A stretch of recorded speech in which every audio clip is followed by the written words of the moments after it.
Assalamualaikum, everyone. This is embarrassing, but I'll try. Zishan Bhai was like talk about Enlightened series and the vision behind why we're here and what started this whole thing. So basically, it was just an idea to start the masjid, to revive it, to get our youth together and think of ideas and ways in which we can have conversations, discussions, and any type of forums that can bring everyone to the masjid. So, Alhamdulillah, it is super exciting to see that happening. It's really exciting to know that people are interested. Everybody was so excited and thrilled when we first started our topic on social media, and we had a great turnout.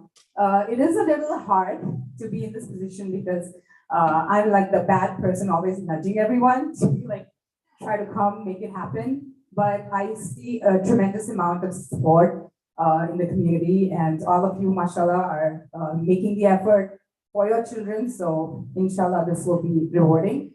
And I really wanted to thank Zishan Bhai to make the effort to come all the way from the valley for this community, and he's always done so much. So jazakallah for that, brother. Thank you.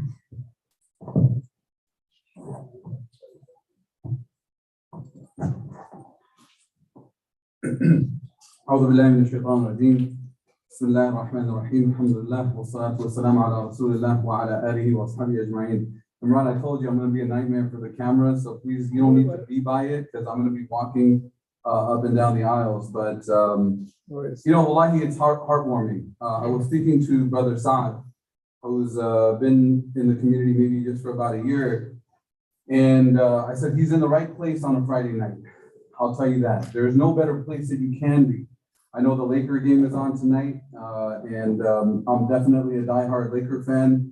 Been a Laker fan even before their champ. I know you're not in your head, but believe me, I've been when they're down, when they had Sadale Freet, Anthony Peeler, Eddie Jones, no championships. Vlade Divac was the best player on the Lakers, so I remember all of that. But really, it is. You guys are in the right place. And to see this type of turnout is honestly humbling for me. Alhamdulillah. So I want to start off properly, and then we'll get right into it.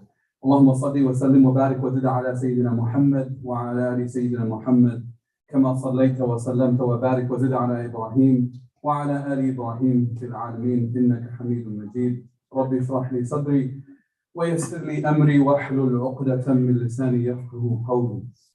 بعد أعوذ بالله من الشيطان الرجيم بسم الله الرحمن الرحيم.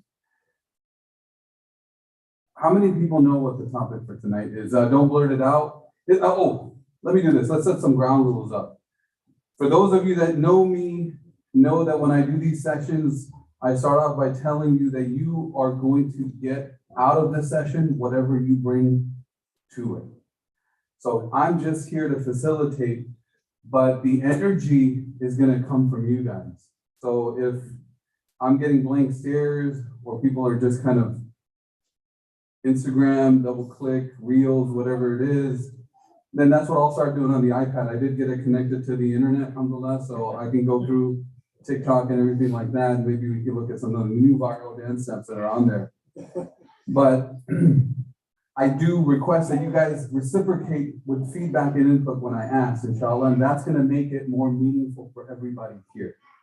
I don't come here to lecture you guys or pontificate from, an aspect of, okay, this is what you need to do, and then it comes in 1 year, alhamdulillah, you were here. Maybe you were forced to be here, maybe not. And I'm not only talking about the youth, maybe I'm talking about the husbands, and I'm talking about some of the wives, right? My wife was laughing. I didn't force her to be here. Actually, I was like, why did she come along with me today? Like, I usually kind of prep in the car, and, I was making small talk with her throughout here so she would feel comfortable, alhamdulillah. Raise your hand. What's the topic for tonight? Yes, and please, if you can't introduce yourself, just give me your name and then. Oh, you forgot your name. Because she literally, what she did was she looked at the sister, she's like, my name? Okay, that's it. Let's do it. Anonymous, you want to say anonymous? Everybody's seeing your face. So, Samia. Alhamdulillah, Samia. Yes, so what's the topic for tonight? Tonight's topic is About friendship. Okay, very good. Before I get into that topic, though, let me ask, who wants to be successful? It's not a trick question. I'm not gonna like. Okay, so some people don't want to be successful. That's great. Like, this is awesome. I'm in the right crowd. Like, everybody's going. People, no, that's too tough. Right? And okay, so let me make it really simple. Who wants to go to Jannah? Okay. I mean, I'd be really worried if you're like, that's a tough one. I don't know if I'm like, then I'd have to take a few steps back and maybe revisit this topic later. But so keep that in mind, right? Keep that in mind, and we'll come back to it. So what I want to ask you guys is, okay, great. The topic is friendship. How many people saw the flyer? You got, yeah. Man, the ladies, mashallah, like, all the men are just like, yeah. I think we more need like a Muslim dad support group that the mom can be. It's okay. You can raise your hand and say, I want to be successful. You can say, yes, I've seen the flyer, you know? But yeah, so what did it say on the flyer? Does anybody remember? Good. That's really good. And I'm not being sarcastic. That's great, alhamdulillah, because what I want to understand is from your guys' perspective, when you hear the word friendship, what does that mean? What's a friend to you? So again, raise your hand and tell me your name. Yes. Laker hater. That's what came in with you. You were like,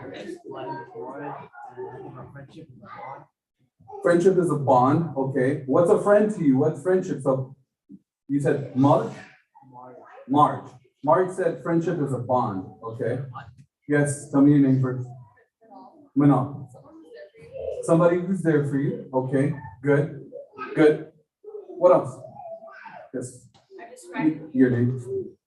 Mon. I described to my kids when they were little, but somebody who, when you see them, your heart lifts up. You're happy to see them. Alhamdulillah. Great. What else? Okay, so I've had like, Marge is the only brother that stepped up, and I have had like 4 sisters participate. So I'm looking at the brothers for some feedback, because you guys, either you look lost, or maybe I'm not on the right track, or maybe I'll just start speaking here the entire time. Yes, your name? Sorry. Haman. A person you can ask for money when you need it. A person you can ask for money when you need it. So guys, whoever Haman's friends are, you know when he gets a phone call and then it's like, okay, get that Zelle ready for Haman.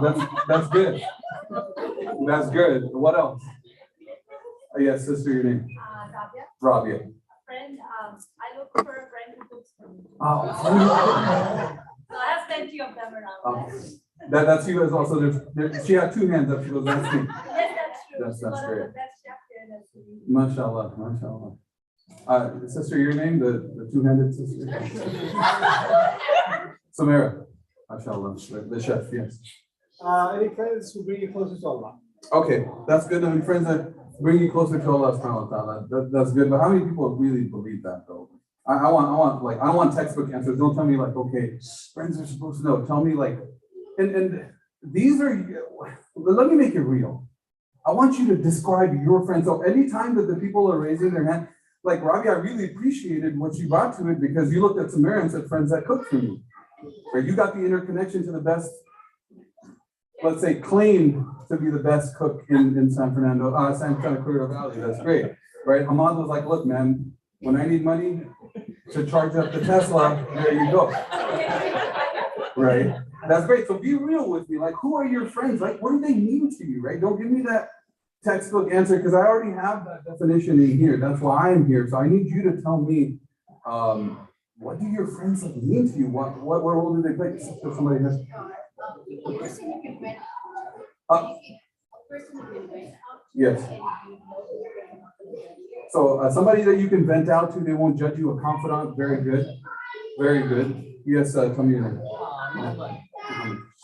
My ride or die. He's there for me in the worst and the Ride or best. die, man. Ride or die. That's right. He's there in the beginning. He's there through the thick and thin. That's good. As long as it's a he, that's good. I like that. He was careful. He was like, there's another, your name. Someone you can lean on when you've fallen on her. SubhanAllah, spoken from true experience, because as he was speaking, you could tell somebody that you can lean on as you can go through, as you go through hard times, and when you fall on hard times. Your Brother Zayed was saying, ride or die, right, Muhammad? Are you looking at your phone? My sister. Oh, that's good. It's okay, you can look at it. Yes, sister, your name. I ask people that I know, so I'm gonna ask you. I know you are. I mean, we came here in the same car.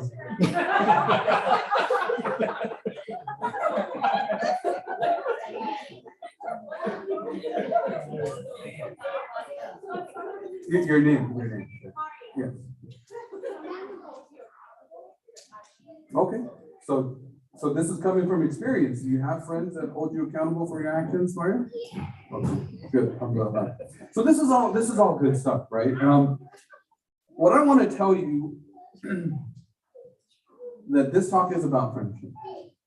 And it's not, alhamdulillah, honestly, I'm really, really pleased to see the turnout, because usually when we end up talking about friendship, it's like, you're going to send all your kids, hey, you need to go learn about friendship. Whereas it's not an age-specific discussion. It's not a gender-specific discussion. This is for, people that have experienced friendship and it's not like you're going to go through life and say, I'm too old to have friends now. That's not going to happen. So it's from the youngest to the eldest from amongst us. Need to understand. And why is that? So let me give you the textbook definition, which I think is very two-dimensional versus what everybody mentioned here.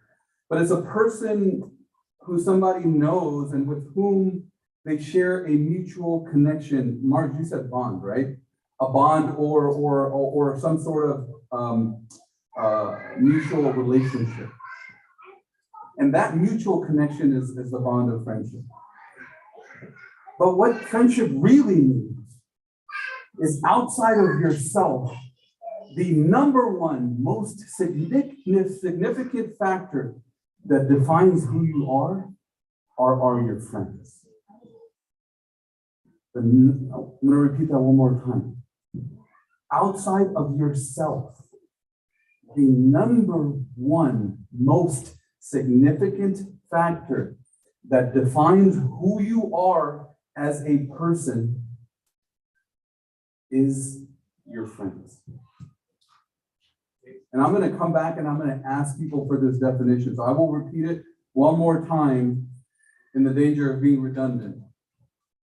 But outside of besides yourself, the number one most significant factor that defines who you are your friends. Okay? How many people know Imam Sahib West? Yeah, he's here where? Like among us? He was a speaker a couple years ago. He's a speaker here. MashaAllah. So he has been. One of his teachers taught him this lesson. He said that, show me your friends and I will show you who you are. His teacher, Sheikh Abdul Rahman, who he studied with early on, gave him this lesson as part of his teachings to become a scholar. Show me your friends and I will show you who you are. In one of his recent clips, he made a good point. He said he was talking to a friend and his friend told him that another way of thinking about your friends are, how many people know, if I ask you what the term tafsir means, how many people know what tafsir means? Raise your hand. Tafsir. Sister, you were first. None of the brothers. Man, I think we need to have like a whiteboard here, and I've got to write things out. Like the first pillar of Islam is, the second pillar of Islam is. Sister was first. Please, your name first. Science. Yeah. So in tafsir, in most terms, tafsir, people are like, oh, tafsir is like a definition, an interpretation, a deeper meaning of the Quran. But Sheikh Suhaib, he said that the advice his friends gave him is, your friends are a tafsir of you. Somebody wants to get to know you better, they don't need to come up to you, they need to see who you're surrounding yourself with. And the other thing, subhanAllah, that he said, and this is based on a hadith of the Prophet sallallahu alaihi wasallam, narrated by Abu Hurairah. radiyallahu ta'ala, he says that the believer is the mirror to another believer. How many people are believers? Oh, these brothers, so you gotta raise your hand. Right? So a believer is a mirror to another believer. What does that mean? I'm gonna really now focus. I think I gotta help the brothers out here. What does that mean? A believer is a mirror to another believer. Brothers? You're asking all the tough questions. I think Sister Samara, you need to start cooking something for the brothers. They don't have the chicken sandwiches and the pizza and things there. So what does a mirror do? Let's take a step back. What does a mirror do? I'm sorry, guys. I'm gonna. Sister. Yes, it's a reflection of who you are. So when you wake up in the morning, right, and you need to look at, okay, and the mirror reflects everything about you. What does it do? It reflects all of your imperfections and all of your positive qualities, right? For the guys and, for the young ones, like I still have acne, so it's like, dang it, another zit. But that's an imperfection. And that's what your friend reflects. That's what another believer does for you. So Sheikh Suhaib, he was saying that if you want to know why you are not becoming who you want to be, if you want to know why you're not achieving what you set out to achieve for yourself, whatever that is, by the way, I am not giving you the definition. I asked you for the definition. You want to be a basketball player, you want to be a YouTube or IG or social media influencer, you want to be a stay-at-home mom, you want to be a successful executive, you want to be at the top of your class, whatever it is, whatever that goal is, and I'm talking about just even in this world, if you are not becoming or achieving what you want to be or what you want to achieve, he said that look at the 5 people that are closest to you, and that will be explaining to you why you're not where you want to be. Does that make sense? You look at the 5 people that are closest to you, and that's going to tell you why you're not achieving what you want to achieve. And that leads me to another hadith of the Prophet ﷺ. He said, Al-mar'u ala dini khalili. He said, Al-mar'u ala dini khalili. That a person is on the way. So he used the word deen. He didn't say Al-mar'u ala Islam. He said, a person is on the way. Deen is in terms of religion, but is on the way. The ideology, the methodology, the way, the behavior, the attitude, the persona. Ala dini khalili, of their friend. So what advice did he give? He said, فَلْيَنْظُرْ أَحَدُكُمْ مَنْ يُخَالِفُ. And the wording here in Arabic is very interesting, and I'm not going to get into that here. But he's saying that, so let أَحَدُكُمْ, let each and every one of you look at the person that he befriends. Look as in vet, look as in review, look as in evaluate, look as in think about the people that you befriend. Why is that? Because they are a reflection of who you are. And how did the scholars approach and think about friendship? How did they categorize? How did they rank friendship? Right? And one of the brothers, mashallah, they gave this, but this is what I want you guys to understand. And this is what I want you guys to learn. So I've set up the entire background right now, talking about what are friends, what do they mean to you, what the Prophet ﷺ said your approach towards friendship should be. So what are the different types? What are the categories? What's the rankings? The best relationship, the best friendship is fi ta'atillah. Is the relationship that was initiated for the sake of Allah subhanahu wa ta'ala, And that it leads to the obedience of Allah subhanahu wa ta'ala. So naturally now I think everybody is already, okay, it's a relationship that makes me pray. That's not it. What do we think that the obedience of Allah subhanahu wa ta'ala means? And it really, this is not my session here today, but I wish that this was addressed. Is what does it mean that you say you're a Muslim? When you say La ilaha illallah, when somebody comes, you know what I gotta do? I gotta pray 5 times a day. I gotta fast in Ramadan. I gotta give charity. People are like, hey, that's all you do? That's it? That's not the beauty of Islam. Those things are conduits towards a larger objective of Islam. So friends that you come together fi ta'atillah. And what does that term mean? I translated it, that they come together for the sake of Allah subhanahu wa ta'ala, and this type of friendships eventually lead to what? The obedience, ta'ah of Allah. And these type of friendships, I'll tell you, are the most unique friendships that you will find. And I am a product of that type of friendship. Wallahi, Allah is my witness. And I say this with no exaggeration, that one of the only reasons that I'm standing in front of you here today is because Allah subhanahu wa ta'ala put friends around me that helped me reflect a goal that I had within myself. Which is what? I moved here during the first Gulf War from Bahrain. I didn't know anything. I grew up in a quote-unquote Muslim country. Masjids were beautiful, huge marble floors, crystal chandeliers, 10 times the size of that just in one of the entrances, the corridors.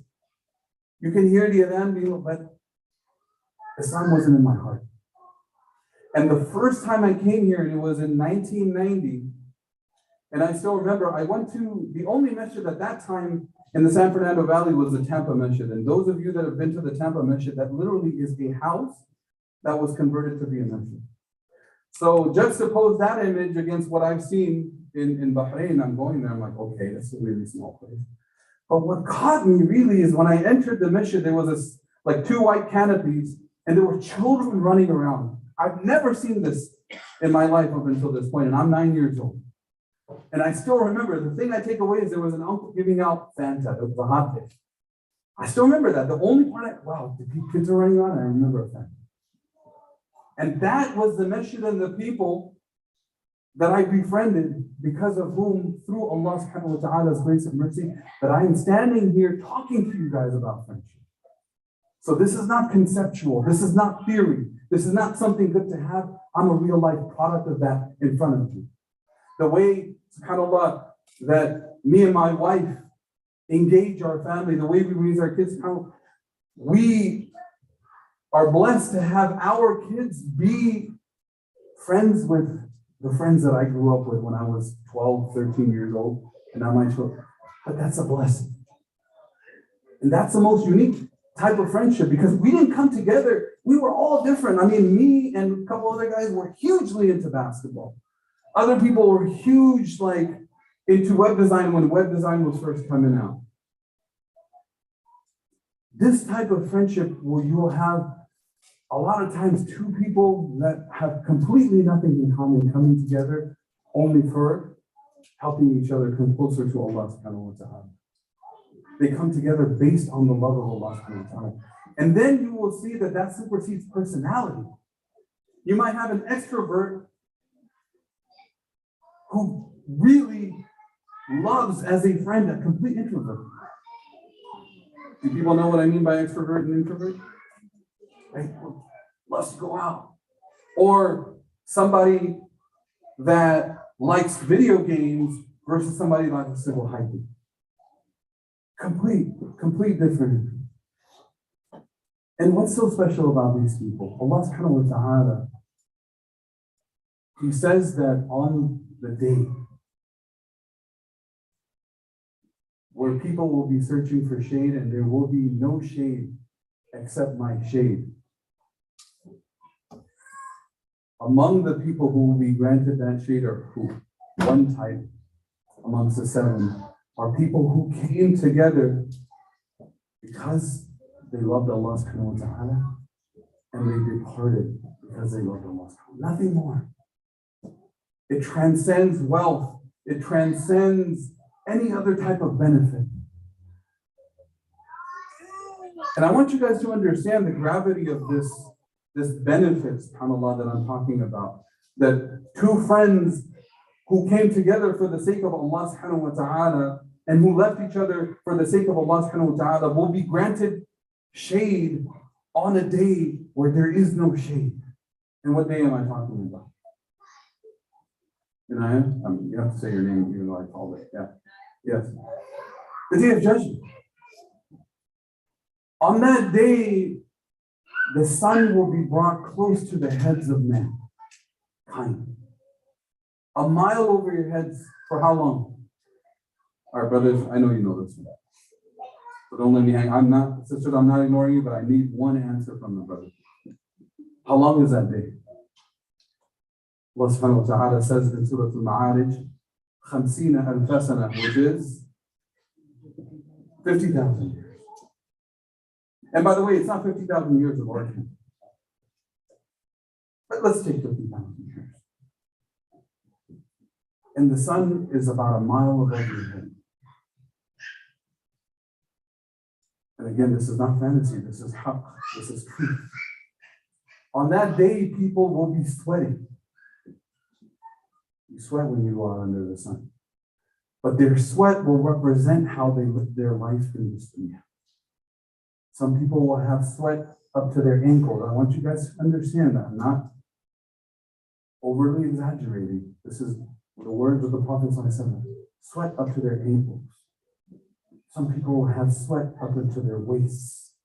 Some people will have sweat up until their shoulders and chest, and other people will be drowning in their sweat. And on that day, what would you give to find shade where there is no shade except the shade of Allah subhanahu wa ta'ala? And the one type of person and people that get shade. Now, I want you guys to think about this concept of shade, because when it gets hot, we're approaching now, starting to get a little bit warmer. I want you to remember this when we hit July, especially in the valleys, right? I mean, we hit triple digits quite easily now. Global warming, everything like that. Just step out. I'm not saying 50,000 years. 5 minutes. No shade. Directly under the sun. Now, don't get a heat stroke. I just want you to imagine that, right? As soon as we sit in the car, it's like, turn that sucker down to low, blah, blah, blah, blah, blah. Like, it's like literally pounding out air. Because we can't stand a few moments, and this is that day. This is how significant that this type of relationship is in the eyes of Allah. And I'll tell you why. But the second aspect I'm trying to show you the reflection of this type of friendship in the akhirah first. In Jannah, and I'm not going to get into this because that's not my talk. There will be a day where there will be a huge gathering in Jannah. The biggest gathering that has been called in Jannah will be literally invitations will be going out. Angels will be inviting you saying, come. Allah subhanahu wa ta'ala is inviting you to a gathering. They will go out to all the markets. They will go out to all the malls. They will go out to all the hangouts. They'll go out to everybody's houses because some people don't want to leave their houses for thousands of years. They're going to say, come.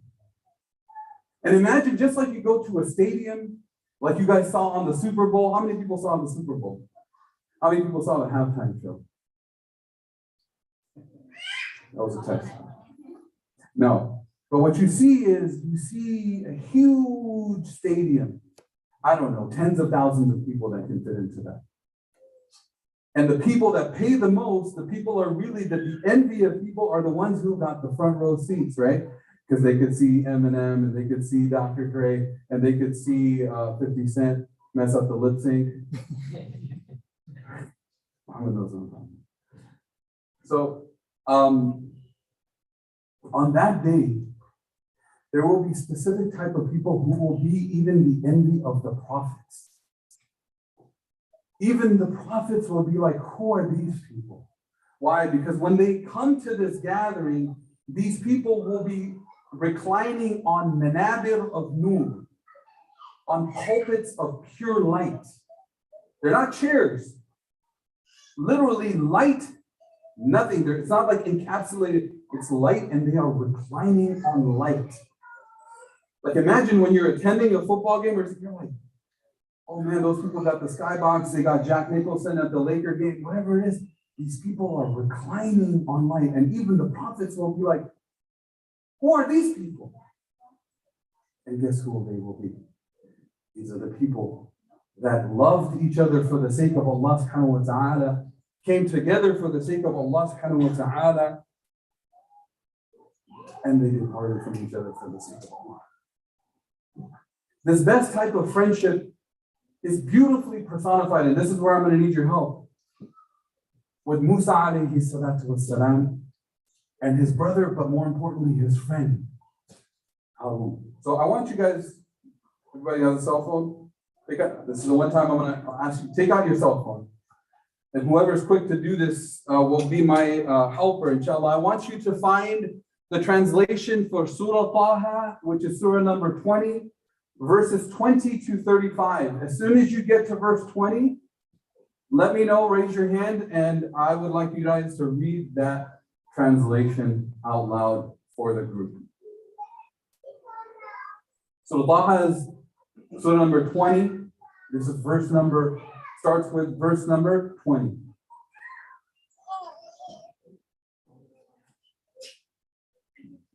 Excuse me, no, verse number 24. I apologize.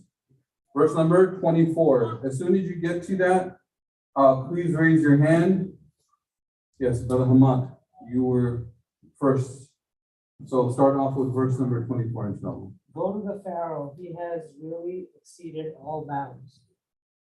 He said, my Lord, put my heart at peace for me and make my task easy for me, and remove the knot from my tongue, so that they may understand my speech, and make for me an assistant from my own family, that is Harun, my brother. Keep going. Enhance with him my strength, and make him share my task, so that we proclaim your purity in abundance, and remember you in abundance. You are certainly watchful over us. He said you have. That's good. So I want you guys to understand, did everybody kind of follow it? So Allah subhanahu wa ta'ala in Surah Taha is the one surah where Allah subhanahu wa ta'ala goes into extreme detail about the story of Musa alayhi salatu wasalam. And Surah Taha starts off in the very beginning talking about the story of Musa. And this is a conversation that this is the first conversation that Allah had with Musa alayhi salatu wasalam, because he was out in the desert and then he saw a light. And he told his companions, he said, let me go see this light. Maybe there's something beneficial for us, some heat, some warmth, some provision. And then he goes and Allah subhanahu wa ta'ala says, I am Allah. You are speaking to me. And after that, and then there's a whole conversation. Go back and read this, subhanAllah. Like I'm getting goosebumps just telling you about this. As part of that conversation, then Allah subhanahu wa ta'ala says, اذهب إلى فرعون إنه طغى. Allah subhanahu wa ta'ala is now commanding Musa. He says, go to Fir'aun. Indeed, he is طغى, like he's crossed all limits. Do you guys know who Pharaoh was? He's not a Donald Trump. He is not a Hitler. He's not a Putin. He's not Mussolini. He is the worst tyrant that this world has ever seen, to the point that even the angels hate Fir'aun. Fir'aun, the most powerful king, subhanAllah, aside from Sulaiman alayhi salatu wasalam. And what is Allah telling Musa? اذهب إلى فرعون. Go to Fir'aun. I mean, this is not an easy task. If you were in that position saying, go to such and such powerful entity and stand up to them and tell them that they're wrong. Fir'aun was the type of person that he would bring somebody into his court and he would slaughter them upon command, and he would say, Ana rabbukum al-a'la. Well, I am Lord the Most High. Why? Because people die on my command. But Musa alayhi salatu wasalam said, what can you resurrect them? Because my Allah can. But anyways, what was the response of Musa? First he said, Ya Allah, help me. Open up my chest. Make my speech clear. Untie the list that I have in my tongue. So perfect, help me, strengthen me. But then what did he ask for? The dua. Most of the people know the dua. رَبِّ اشْرَحْ لِي صَدْرِي وَيَسِّرْ لِي أَمْرِي وَاحْلُلْ عُقْدَةً مِّن لِسَانِي يَفْقَهُوا قَوْلِي. But the dua of Musa doesn't end there. هارون أخي أشدد به أزري وأشركه في أمري كي نسبحك كثيرا ونذكرك كثيرا إنك كنت بنا بصيرا. He says that, Ya Allah, strengthen me with my friend, my brother, Harun, so that what? I can get strength through my friendship with him. So that he can share in this task, this heavy challenge that you have given me. So that, look at this, subhanAllah. And he says, كَيْ نُسَبِّحَكَ, so that we can come together and glorify you often, Ya Allah. وَنَذْكُرَكَ كَثِيرًا, so that we can remember you together often, Ya Allah. And verily you are the one who sees everything. This was the dua and the relationship that Musa ﷺ experienced with Harun. One of the toughest challenges, standing up to one of the most powerful tyrants that this world has ever seen. And he asked for his friend. He didn't ask him, say, hey, he can back me up when the soldiers come. No, he said, so the task that I have to accomplish, he will increase my resolve. He'll remind me of you. He'll remember you with me. What do you think brought the Sahabas together? Somebody like Umar and Abu Bakr, completely different personalities. They were literally like the right hand and the left hand, very different. Umar, very outgoing, very domineering, very overbearing. Abu Bakr, very forbearing, very soft spoken. What brought them into the room together?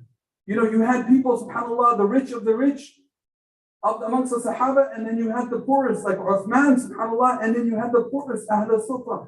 What brought them into the room together? Was it their personal interest in business? Was it that they liked each other's personalities? No, it was this.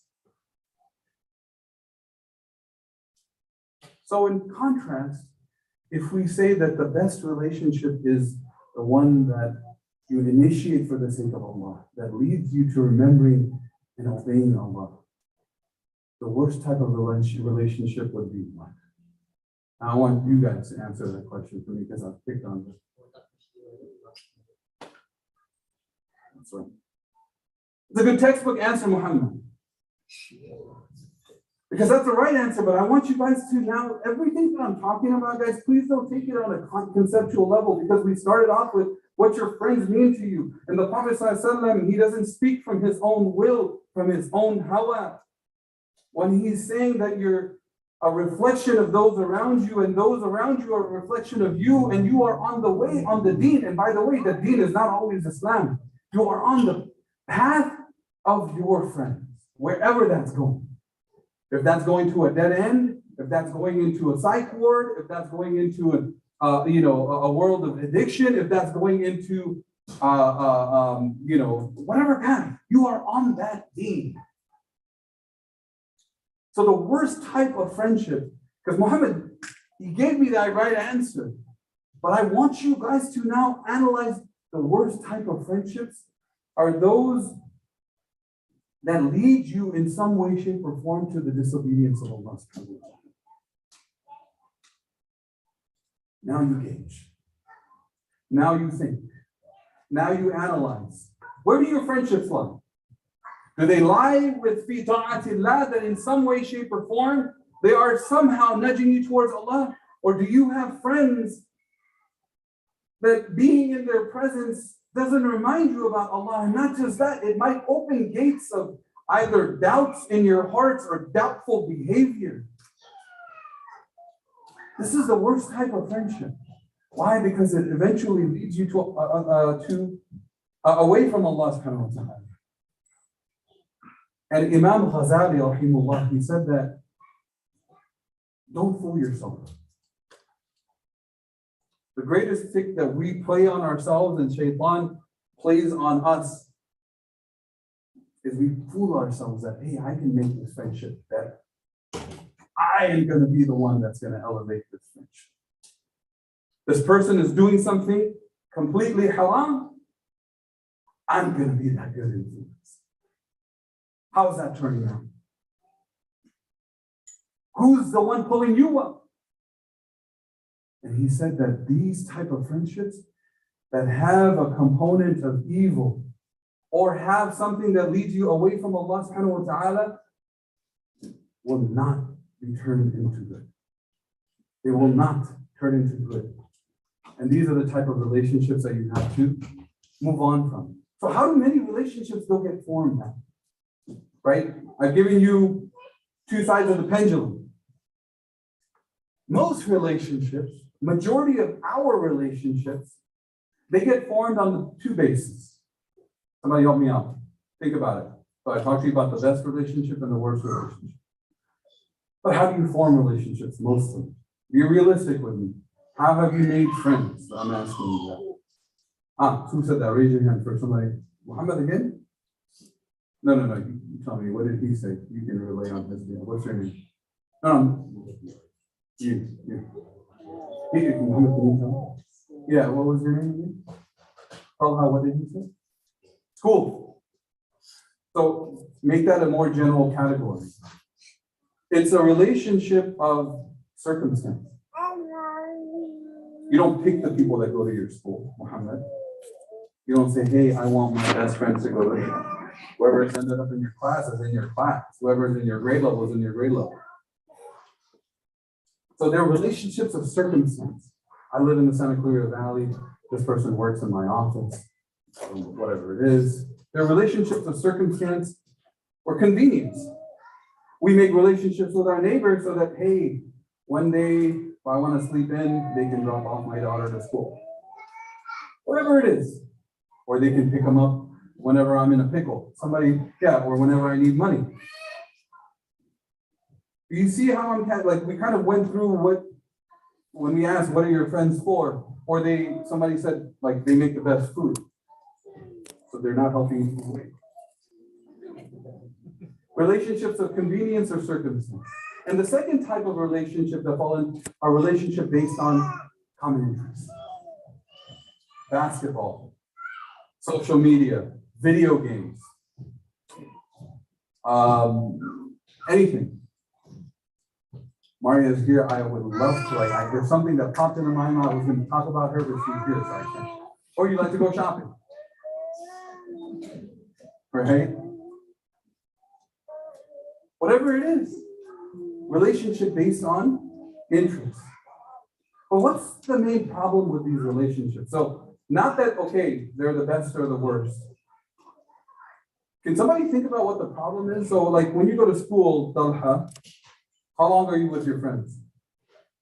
What grade are you in, Talha? Ninth grade. Huh, Talha? So, how long are you going to be in high school? 4 years. And after the 4 years, is there any guarantee that all of the friends that you have in high school are going to go to the same university that you're going to go to? No, there's not. So circumstances change. And just like circumstance, interests change. And one of those type of interests might be hey, I came to the masjid on a Friday night. And this brother coming out of nowhere is telling me to go and evaluate my friendships. And I realized that maybe my friendships aren't the best friendships. So what am I supposed to do now? These friendships, think about where your friendships lie on this spectrum, guys. I'm trying to be real here. I want that eye contact so I feel like I'm getting into what you guys are thinking. These relationships that you formed probably based on interest, they shackle you. We think that peer pressure is just limited to this age group here because they're going to high school. But wallahi, peer pressure is limited to this age group here. Why? Because, hey, that such and such person's having a party, and if I don't show up, then I'm not going to get invited to the next party, but that party has something shady, and it doesn't matter because I'm going to go to the next party. And then I got to throw I'm looking at my wife. I gotta throw a party that's better than that person's party, because guess what? They had like fountain dripping down with chocolate, and people were just, I don't know. I want somebody swimming. I don't know.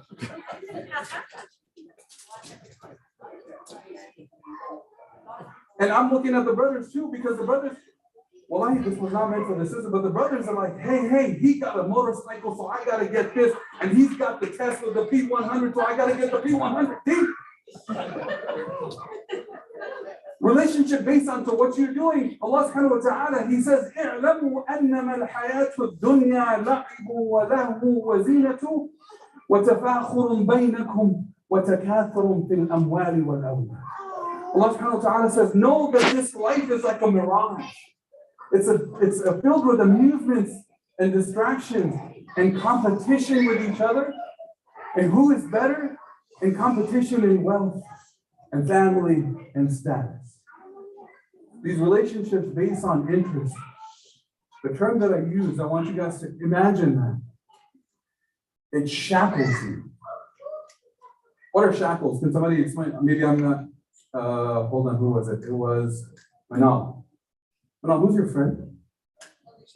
Oh, so she is your friend. I was just checking you guys. Alicia, right? Yeah, so Alicia, like, what does shackle mean? Restrained, right? Like literally like handcuffs, like you're going to jail. These friendships based on interest, they shackle you because you're feeling now in your heart, this is the month of Sha'ban. I'm coming up to Ramadan. I need to make a change. This friendship hasn't been leading me to a time where I can find the shade of Allah subhanahu wa ta'ala. You really feel it in your heart quivers at night, you have this discomfort, you have your own self speaking to you saying, what do you do? But then next day you gotta go. Because you have to show up. You feel like you've gotta be there. You've gotta put on this front. And now I'm speaking to the parents here. If we exhibit this type of behavior, what are we expecting from our children? If we exhibit this type of behavior, how do we expect our children to break the mold? If we exhibit that, no, this pull is too strong, I can't take that step towards Allah because it means that my whole life will turn upside down. My entire social dynamic, my social friendships might turn. And that's a problem. Is that when you have these type of friendships, you've invested so much currency. You guys know what I mean by investment? How many people know about crypto? What's Bitcoin at today? You got to know. You raise your hand. Does anybody know? Last time I checked, it was at 38. Looks like 38,000. Yeah. So we know because crypto is hot right now. What Lakers stadium got called such a legendary crypto.com arena. Crypto's everywhere, right? So everybody's into investing. And I was like, not for me, right? See, you're not going to be, so Manal, I'll ask you a real question. Will you be around friends that are always talking about, hey, Manal, let me tell you about Litecoin and Ethereum, and you're going to be like, peace out. Cat.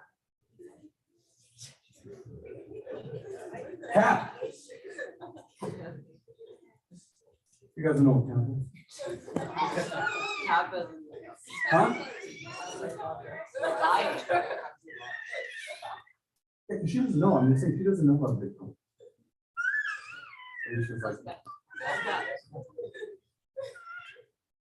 but coming back to it, so you've invested so much into this type of friendship that's based on what your interests might have been.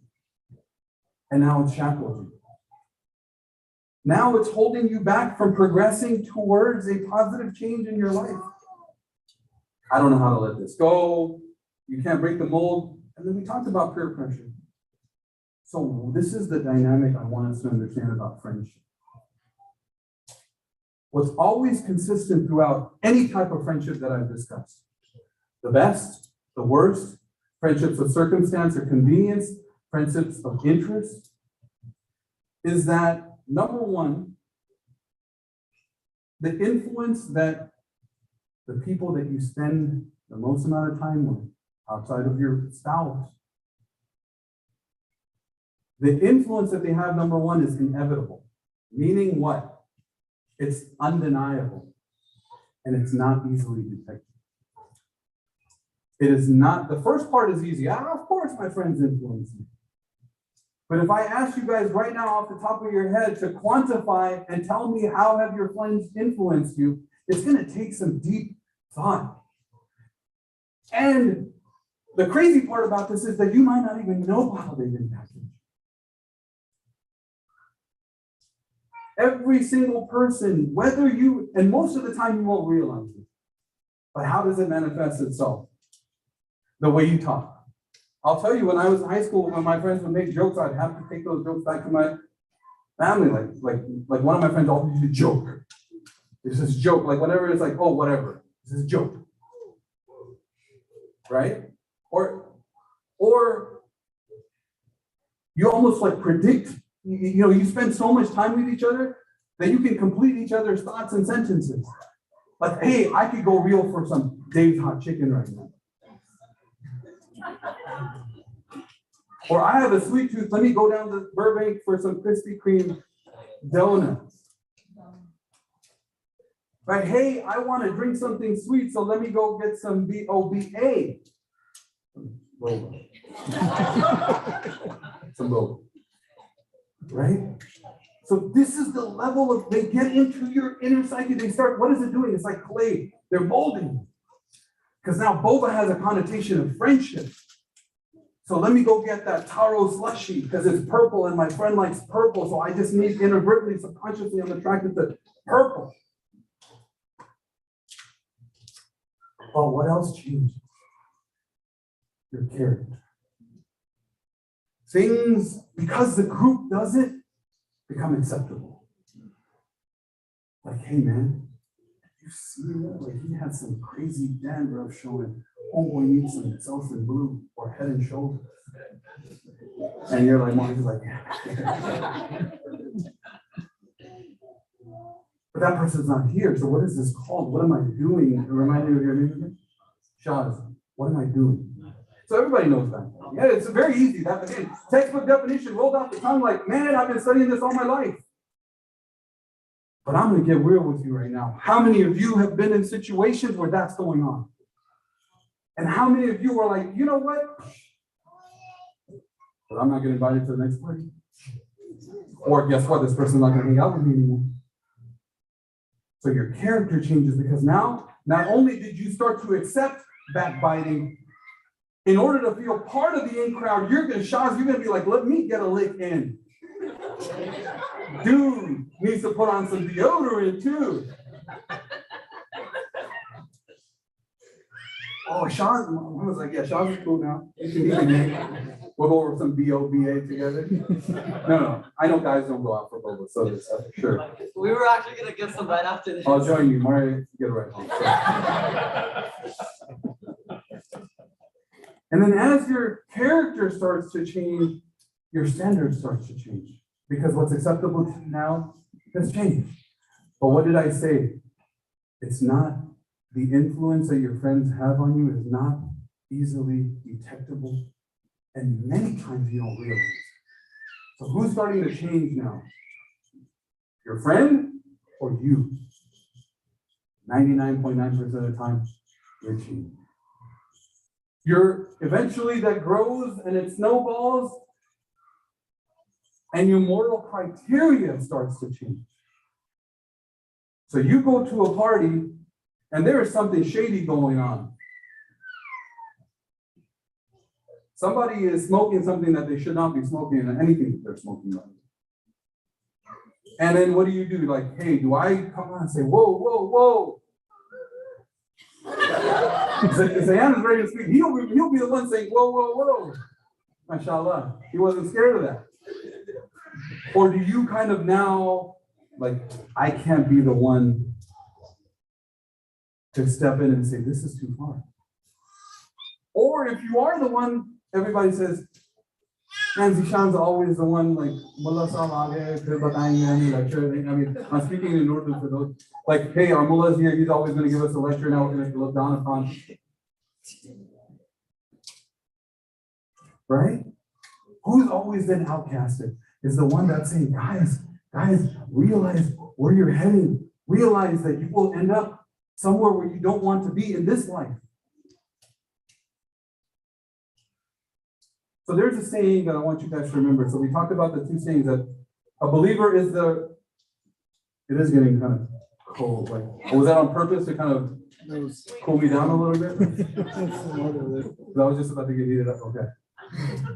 So two sayings we talked about. The saying, hadith of the Prophet ﷺ, just like a mirror, a believer is a reflection of another believer. And al-mar'u ala dini khalili, that a person is on the way, the deen, the religion, whatever that is. By the way, it doesn't have to be a specific religion, is on the path of their friends. And the third, and this is not a hadith, but this is a saying of scholars, they say, as-sahibu sahib. As-sahibu sahib, that your companion is a sahib, is somebody that drags you. Okay, this is going to be number 3 that I want you, a companion, your friend, I'm defining that for you now. We've talked about reflection. We've talked about this person makes up your being, literally your way of life, how you conduct it on an everyday basis from the time you go to sleep or the time you wake up. And this person drags you. Imma ila al-jannah wa imma ila al-nar. That's it. Your friend is a person that drags you either towards Jannah or either towards hellfire. So I have a question for all of you. The Prophet ﷺ, he said that you will be resurrected on the day of judgment with those who you love, your friends. So the question I want to ask is, on the day that people get resurrected, what happens when you get resurrected? Raise your hand. Anybody? No, okay. Go ahead, come. It's all right. Yeah, you come back to life after you've died. And you're going to stand in front of Allah subhanahu wa ta'ala. And I told you guys that the sun comes down and it's going to be the most catastrophic day in the history of creation. And who are you going to get resurrected with? The people that you spent the most time with on this earth. Your friends. So I ask yourself, will you be proud? Will you want to? Will you desire to say, oh yes, these are the people I want to stand in front of Allah subhanahu wa ta'ala? Or will you be like, dude, step away from me, I cannot. Will you be hiding? Because this is literally what it's, when we've heard about the descriptions, on the day of judgment, people are going to be running, what they're trying to do is trying to find a supporter. Right? They're trying to find a supporter. And nobody's supporting them. But when you get resurrected and you stand in front of Allah subhanahu wa ta'ala for the hisab, how many people know what hisab means? You know, you probably know what hisab means. Brother, you're shaking your head. What does hisab mean? Accounting, literally, it means accounting. It's going to be the account. So do you want to be surrounded by the people that you're surrounding yourself with right now? That's a question you need to answer for yourself.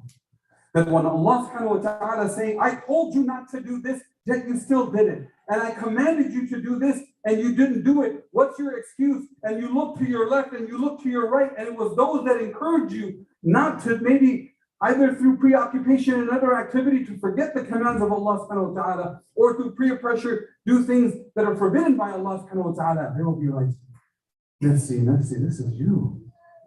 To the point, if you guys read Surah Ibrahim, and we don't have time for that right now, people will go to those friends that led them astray and say, you guys led us astray, so you guys give us resolution today. Give us salvation. And they say, get away from us. If we had guided it with ourselves, we would have guided you too. So go. And who is the ultimate deceiver behind all of this, guys? Shaitan. Allah subhanahu wa ta'ala in Surah Al-Ibrahim, he says that you will go to Shaitan. And Shaitan, you know what he will say? Just like your friends, by the way. I'm taking the place of, put your friends in this place. Saying, I only invited you. You did the walking yourself. Don't blame. Literally, he says, وَلَا تَلُومُونِي وَلُومُوا أَنفُسَكُمْ. Don't blame me. Blame yourself. مَا أَنَا بِمُصْرِخِكِ وَمَا أَنَا بِمُصْرِخِكُمْ.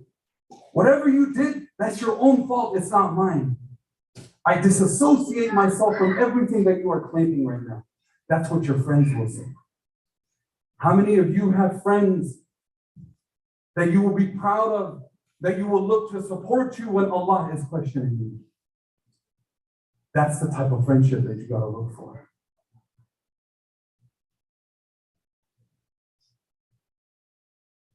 All right, the second to last verse that we're going to cover. Surah Al-Furqan. This is Surah number 25, so take out your phones. Verse number 27. If you get to it, so brothers got it last time, sisters, you got to be quicker with the phone. It's got a Face ID unlock with the 13. It unlocks within microseconds. I'm sure it's already unlocked right now. Close whatever out. Surah Al-Furqan, which is Surah number 25, verse number 24. The brothers are quick, man. Who's there? Somebody said okay. Yes, Mona. So if you could read from verse number 25 to verse number 29, just the English, inshallah. 27 to 29, I apologize. Yes, 27 to 29. And be mindful of the day the wrongdoer will like to stand saying, that I had taken a path along with my woe to me, would that I had not taken so and so from my friends. Indeed, you led me astray from the advice after it had come to me, and the seed. Look at that. The biggest regret that somebody will have is this. وَيَوْمَ يَعُضُّ الظَّالِمُ عَلَى يَدَيْهِ يَقُولُ يَا لَيْتَنِي اتَّخَذْتُ مَعَ الرَّسُولِ سَبِيلًا. And then, يَا وَيْلَتَى لَيْتَنِي لَمْ أَتَّخِذْ فُلَانًا خَلِيلًا. Look at the imagery on the day. Which day are we talking about? The day of judgment. They say that the zalim, the one who has transgressed against Allah, disobeyed, he's going to be biting his nails. This is not figurative. This is not dream. He's going to be like, literally, like when we get nervous, we bite our nails, like down to the bone almost. And he's going to say what? In verse number 28, he's going to be cursing, Ya laytana, or Ya laytani. You're cursing yourself. Literally in the words, like, dang you, man. Like, what was wrong with you? And you're talking to yourself. Like, how dumb and ignorant, how boneheaded, brainless could you be? I wish I had not taken such and such as a friend.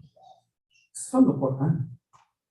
When the person is standing in front of Allah subhanahu wa ta'ala and their book is being turned one page after another, they're biting their nails, and what are they saying? I wish I would have not taken such and such. Yes, sir.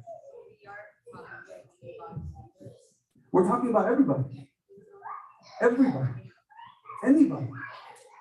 Because even those, subhanAllah, you know, we're running out of time, but there's such a, my wife and I were in tears yesterday. Our neighbor showed up at my mission. Right? And I had no idea. I go and I'm praying Isha, and the sheikh says, oh, we have Gabriel here. What's going on? He's at the mission. He literally lives right next to him.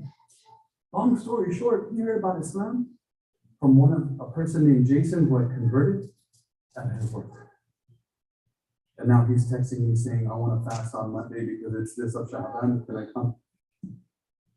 So your friends in Imma ila al-Jannah, a non-Muslim who had, by the way, he did not grow up he's Irish, his mother is Native American, had no concept of religion, strong or not. And a friend literally who he works with, he said, this guy's different, man. He doesn't curse every time you speak. Well, you hold yourself differently, and he's showing up at the door of the masjid and Shan, I'm walking in. As-sahibu sahib, imma they will either take you to Jannah, or you will bite your nails and say, I wish I didn't take such and such person as a friend. So that's who you have to really, when you want to boil down to what your friendships need, who do you want to be resurrected with on the day of judgment? And I'll conclude soon with this, inshallah. That the Prophet ﷺ, to give you an idea of friendship, the best of friendship and the worst of friendship. The Prophet ﷺ, he said, a good friend, one that is calling you towards Jannah, is one that sells, like the person who sells perfume or fragrance. The good friend who is calling you to Allah subhanahu wa ta'ala is one that sells perfume or fragrance. Even if you don't buy his merchandise, if you stand around him, you'll definitely smell like flower. Or you'll definitely smell like Armani or whatever the other cologne is. Because you're rubbing with them, you're hanging with them 24 hours a day. That fragrance is going to come onto your clothes. Even if you're not buying that cologne, meaning what? I'm just spending time with him. Maybe I'm not doing what he's doing. Maybe I'm not reciting what he's reciting, but I'm just in his company. So that fragrance is rubbing off on you. The friend who reminds you of Allah. And the friend that detracts you from the remembrance or takes you towards the disobedience of Allah subhanahu wa ta'ala, the Prophet ﷺ said is like a blacksmith. How many people know what a blacksmith is? Or like a smoker. A heavy, heavy smoker. What happens if you're going to hang around somebody that smokes constantly when you're around them? Not only are your clothes going to smell, who said that? No, you try to call me. Yeah. No, I- See, you're rubbing off on each other like that fragrance, right? But literally, you're gonna secondhand smoke. So not only is it gonna rub off on you, it's gonna change you on the inside. It's gonna kill your lungs. It's gonna turn into a cancer. Just like the blacksmith is working on coal and beating that, and literally down to his nails are covered in soot and ash. And when he comes and gives you a hug, it's all over you. Whether you are engaging in what he is doing or she is doing or not. It does not matter, guys. Don't get this wrong. Don't fool yourself. Don't trip. And don't slip. Just thinking that I'm not doing what they're doing, so it's okay. You are in their presence. You are spending time with them. It is a reflection of their character, and they are a reflection of you. This is what I'll end with. How do we approach friendship? How do we select friends? Number one is you're going to require intentionality. You've got to break out about this person goes to the same school, as I do, or has the same common interests that I do. You've got to go back to the question in the beginning that I asked. What is the first question I asked before I asked about? Oh, okay, what's the first question I asked? Let's see if you remember the journey you're taking through. Good. That is truly probably the first question. No.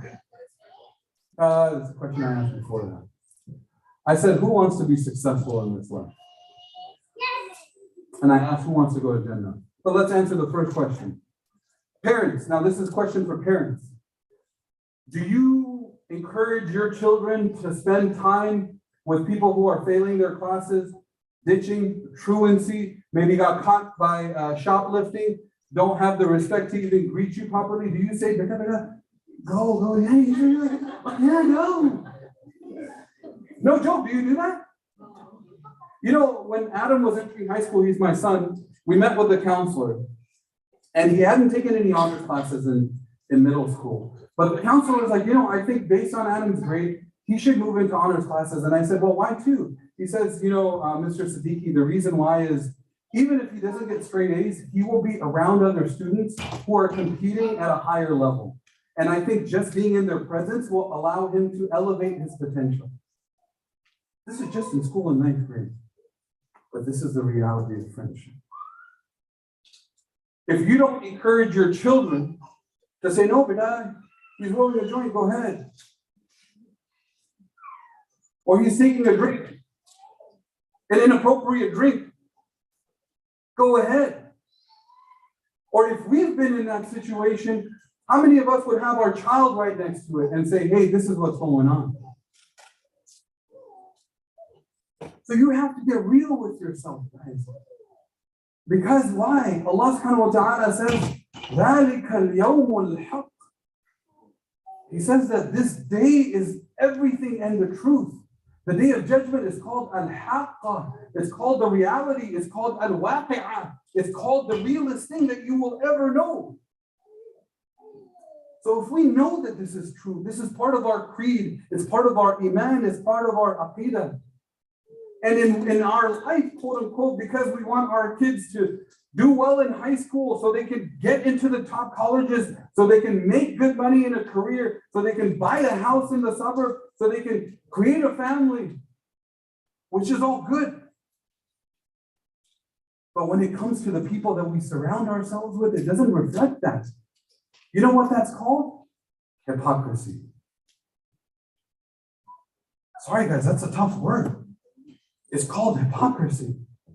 And even though you might not be labeled a munafiq, you are exhibiting that. And on the day of judgment, Allah subhanahu wa ta'ala says that you're going to try to fake yourself till you make yourself. You're going to try to fake it till you make it. So what's going to happen is the righteous people that you knew tangentially, that you didn't spend time with, but you knew, hey, such and such person's right. Literally, يُنَادُونَهُمْ أَلَمْ نَكُمْ مَعَكُمْ. Allah subhanahu wa ta'ala says the people will cry out, say, hey, wait up. Weren't we with you? No, you weren't. So get back. Because the only people that will have light are the ones who spent their life in the pleasure of Allah subhanahu wa ta'ala. It will be completely dark. There will be no light on the day of judgment. Literally, like imagine you will not be able to see your hand. It's darkness. The earth is flat. All of the monuments and any structure that could give you any sense of direction, gone. You are lost. So what you do is you see far out that a person is with light. People are going to be running to that person in droves saying, we were with you, give us some of your light. That's not going to happen. So you have to really ask yourself, who is the person and the people that you want to stand in front of Allah subhanahu wa ta'ala? Imam Ibn Ata'illah, in his hikam, in his wisdom, and this is what I'll end with. This is the wisdom that I'm leaving with you from Imam Ibn Ata'illah. He has a book called The Hikam. And he says that do not hang out with people. Look, he's speaking in the negative. Do not hang out with people whose hal. So those of us that know Urdu, maybe Arabic, what does hal mean? Present. Whose being, whose state of personhood. Just being in their presence does not inspire you. Do not spend time with anybody. Don't hang with them. If just there, and by the way, you don't have to speak your hal. You can see on somebody's face, man, this person's had a hard day. This person's hungry. This person's thirsty. This person's worried. This person's happy. This person's sad. Hal is unspoken. He is saying, do not spend time. Do not hang out with people whose hal doesn't inspire you to Allah subhanahu wa ta'ala. There's something about their character unspoken that just you identify that you want like that fragrance to rub off on you. And if you cannot identify that with your friends, like what is that one? Like you want your friend to rub off on you. How many of us think about this, in your relationships, how many of us want our friends to rub off on us? Right? Think about that. And especially if you can identify a negative trait about them, like this person's got a filthy tongue. This person engages in activities that are haram. I'm not doing it, but we've already talked about the influence that friends have. Right? And then the second part that he says, so their heart inspires you and reminds you about Allah subhanahu wa ta'ala, and their words guide you and direct you towards Allah. So not only just being in their presence, it elevates your status with Allah. And then their speech, the way they speak, you naturally are inclined. You feel like you are what? As-sahibu sahib, the friend that drags you towards Jannah, like, hey, I'm just in for the ride. I feel like I'm just getting pulled along. Just by being in this person's presence, just by listening to them. And this person's either remembering Allah subhanahu wa ta'ala around you, or they are the ones who are injecting the remembrance of Allah in your gatherings. This is the person saying, you know what? It's time to pray. This is the person saying, hey, such and such person's not here. Why are we talking about it? This person's saying language. Our kids are here. This person's saying, Ittaqillah. Have fear of Allah subhanahu wa ta'ala, for one day you will stand in front of Him. And some people, in the name of friendship, what do? They support you no matter what. They encourage you even in evil. You're messing up. Oh no, it's okay. All right, I love you. I support you. Don't be ashamed. You do you. This is you. I'm there for you no matter what. Ride or die. But I don't want that type of ride or die saying, I'm digging myself into, a dark place. And it's like, yeah, it's all right. You know Dave Chappelle. How many people have heard of Dave Chappelle? Why did he leave acting or comedy? He was at the height. You know what he said in an interview when he came back? He said, I went to Africa to the person that I had learned Islam from. And he said, when I started getting into comedy, my father, he told me this when I told my family, because it was not an acceptable profession. He said, just name your price. He said, draw a line. After which you cross, you'll never be able to come back to who you were. And he said, when I was doing that in Hollywood, I had people surrounding me doing drugs, hard drugs. I'm not talking about marijuana. I'm talking about cocaine. I'm talking about heroin. And they were like, yeah, this is good. Like, you're the best, man. You deserve this. Who are we? Are we surrounding ourselves with supporters in evil? Or are we surrounding ourselves with people who love us more than our friendship? What do I mean by that? So this is the last thing I'll say. Who love us more than our friendship. Really true to us. Somebody said that's who they look for. So what does that mean? Like, they love you more than their friendship with you. Yeah, they have to show you both sides. Just the good in you. That's right.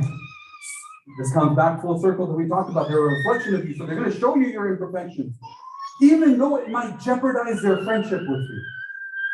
How many of us are there for that, or wish we had friends like that saying, you know what, I'm going to come out and tell them, this is not right, man. This is enough.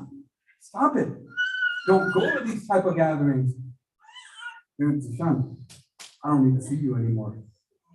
Because I love you, wallahi, I love you more than my relationship with you. Because I care about you. This was the Prophet ﷺ. He went out and he preached to the point that intestines and dirt were, but he still preached. He went to Taif and people stoned him till his shoes were bleeding, filled with blood. But he said, forgive them, because one day they will be guided. They love you more than their friendship with you, more than the status that brings, more than whatever else perks that it gets. They love you because they want to see you succeed in the eyes of Allah subhanahu wa ta'ala. This is the last verse. Surah Naba. It's in the 30th part. Surah number 78, and then this is the end. Surah number 78, verse number 38. Who can help me out with that? Now I'm coming back to the brothers. Nobody's taking out their phone, mashallah. After everything that I've gone through. Verse number 38. Anybody? Oh, yes. Oh, sorry. I think someone gave me to it. Muhammad, Mars wants you to go. So go ahead. First, start from verse number 38. The day when the Spirit and the angels are ranged in one row, he shall speak, say he whom the merciful Lord will permit. And he too will speak first, right? Keep going until the end. Oh. Verse number 40. Hey, Arif, go ahead. We have warned you of an approaching torment that will be inflicted on a day when one will see what his hands have sent ahead. And the disbeliever will say, oh, would that I had turned into dust.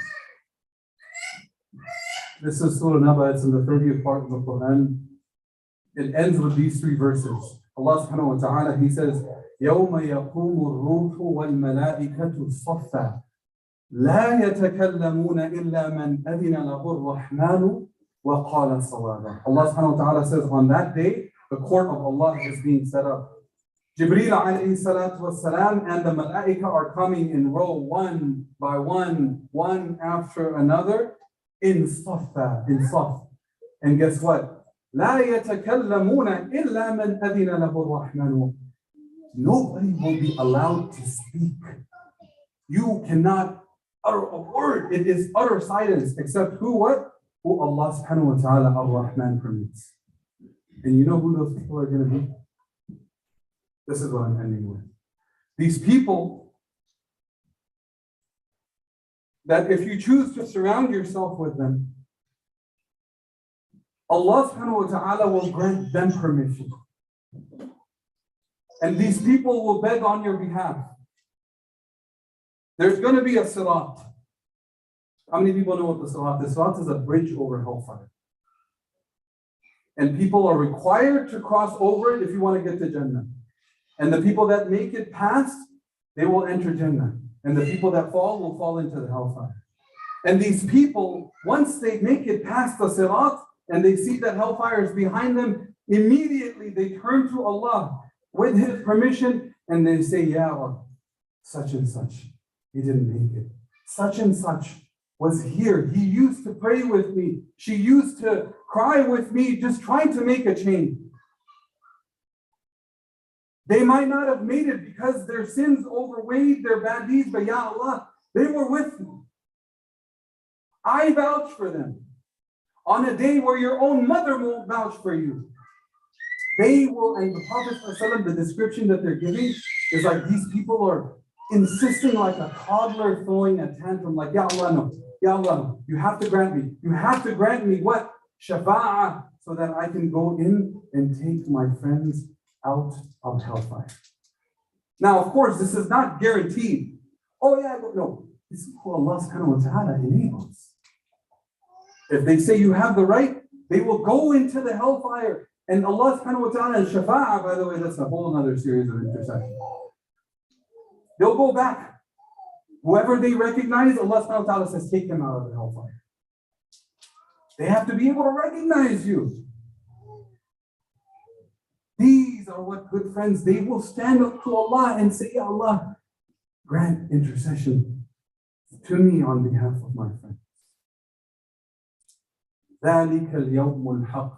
This day indeed is true. فَمَنْ شَاءَ اتَّخَذَ إِلَىٰ رَبِّهِ مَآبًا.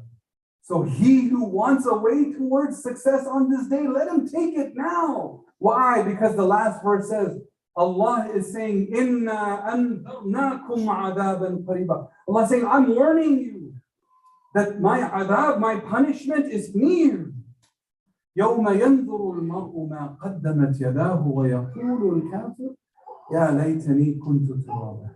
He says that on that day, my punishment is near, and the person will look at what they sent forward to the akhirah, and they will wish that they were dust.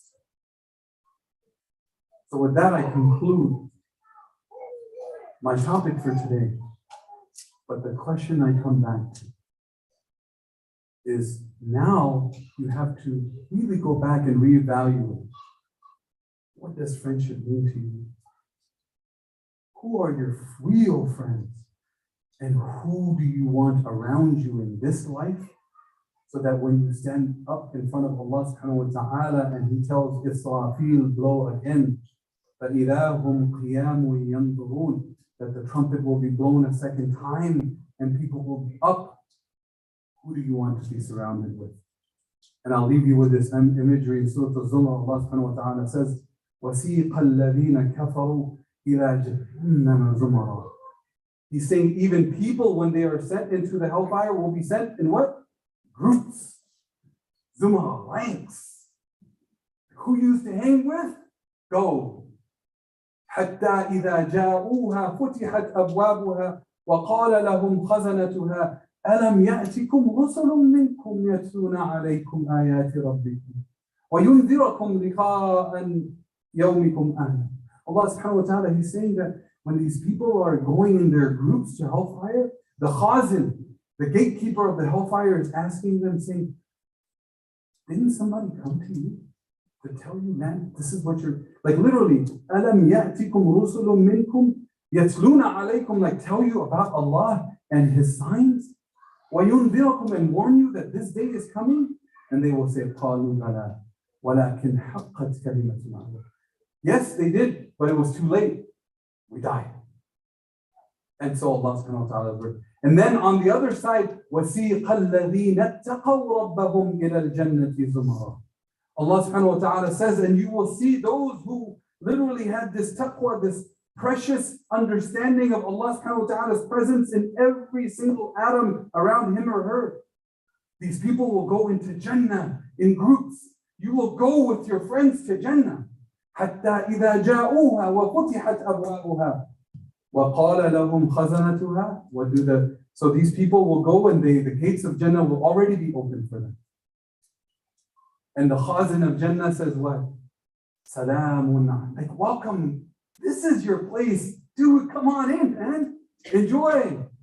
Like, this is your place. You will be in amusement and enjoyment and reward forever. And these people will say, Allah subhanahu wa ta'ala's promise to us was true. So what I want you guys to do now is go back and evaluate your friendships and the most important people in your life and ask yourself, are they dragging you imma ila al-jannah wa imma ila al-nar? And if the answer is not clear, then you already have your answer that they are not taking you to Jannah. And you have the month of Ramadan coming where Allah subhanahu wa ta'ala opens the gate of His mercy, His forgiveness, and the salvation of hellfire.